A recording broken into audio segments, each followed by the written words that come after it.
Assalamualaikum warahmatullahi wabarakatuh. Izin memperkenalkan diri. Nama saya Muhammad Nofri Zakaria Ramadan dari kelas 10 E3. Nama saya Abdul Baswan dari 10 E3. Kali ini kita ingin menjelaskan tentang Kerajaan Samudra Pasai. Sejarah Kerajaan Samudra Pasai.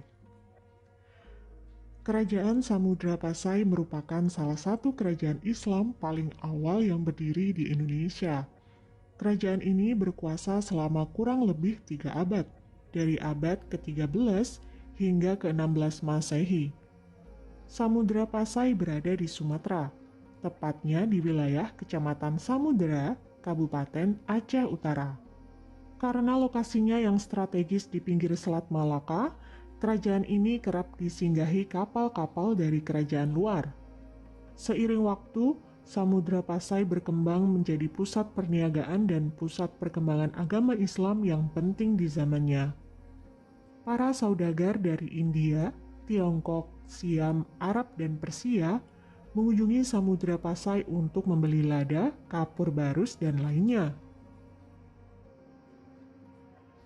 Kerajaan ini pun tercatat menjalin hubungan diplomatik dengan India dan Tiongkok. Keberadaan Samudra Pasai direkam melalui catatan kunjungan pengembara seperti Ibnu Battuta dan Marco Polo, serta peninggalan makam raja-raja.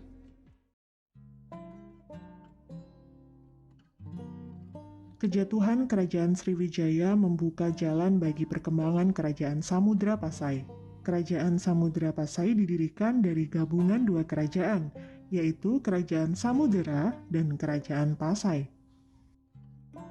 Menurut hikayat Raja-Raja Pasai, Kerajaan Samudera diperintah oleh Maurah Silu yang bergelar Sultan Malik As-Saleh. Sedangkan Kerajaan Pasai didirikan oleh Nazimuddin Al-Kamil, seorang utusan dari Mesir. Secara resmi, Kerajaan Samudra Pasai berdiri pada tahun 1267 Masehi.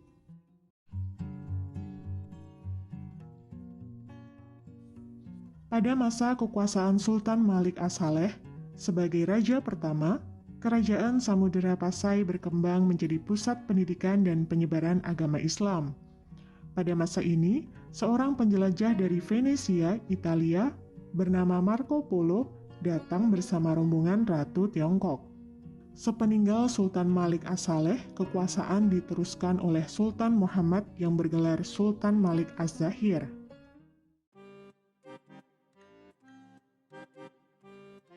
Pengganti dari Sultan Muhammad adalah Sultan Ahmad yang bergelar Sultan Mahmud Malik Az-Zahir. Di bawah kekuasaannya, Samudra Pasai berkembang pesat dan mencapai puncak kejayaan. Samudra Pasai menjalin hubungan dengan kerajaan-kerajaan Islam di India maupun Arab. Dalam hal ekonomi, Samudra Pasai berhasil mengambil alih pengaruh Kerajaan Sriwijaya di Selat Malaka sebagai pusat perdagangan internasional. Komoditas yang diekspor saat itu adalah lada, kapur barus, dan sutra. Kerajaan ini juga mengeluarkan mata uang emas bernama dirham sebagai alat pembayaran. Di masa ini, sekitar tahun 1345 Masehi, Samudra Pasai didatangi oleh Ibnu Battuta, seorang penjelajah Muslim asal Maroko. Dalam catatannya, penguasa Samudra Pasai pada waktu itu digambarkan sebagai raja yang alim dalam ilmu agama dan murah hati. Sepeninggal Sultan Mahmud Malik Az-Zahir, pemerintahan diteruskan oleh Sultan Zain al-Abidin Malik Az-Zahir atau Zainal Abidin. Di masa itu, Laksamana Cheng Ho dari Tiongkok mendarat di Samudra Pasai. Dia menganjurkan agar kerajaan mengakui perlindungan dari Kaisar Tiongkok. Sepeninggal Sultan Zainal Abidin, Kerajaan Samudra Pasai pernah diperintah oleh seorang wanita bergelar Sultanah, yaitu Sultanah Nahrasyah. Dia berhasil mengembalikan kejayaan Samudra Pasai sebagai pusat syiar Islam terbesar. Setelah kerajaan sempat mengalami kemunduran akibat serangan dari Majapahit. Di bawah kepemimpinannya, perekonomian Samudra Pasai sangat berpengaruh di kawasan Asia Tenggara.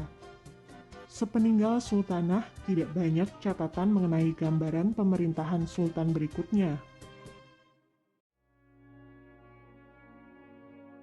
Pada akhirnya, Samudra Pasai mulai mengalami kemunduran dan runtuh akibat beberapa faktor.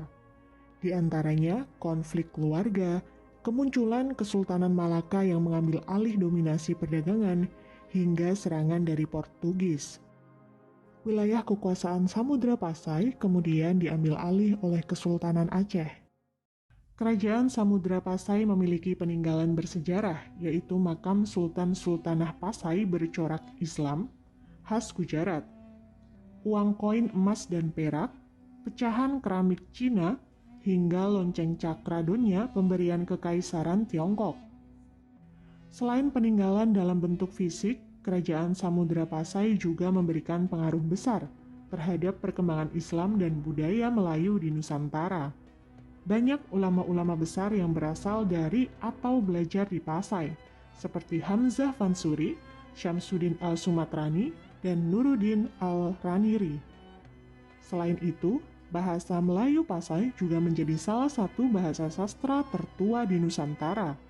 Bahasa ini kemudian berkembang menjadi bahasa yang digunakan para pedagang di area yang kini menjadi Indonesia dan Malaysia.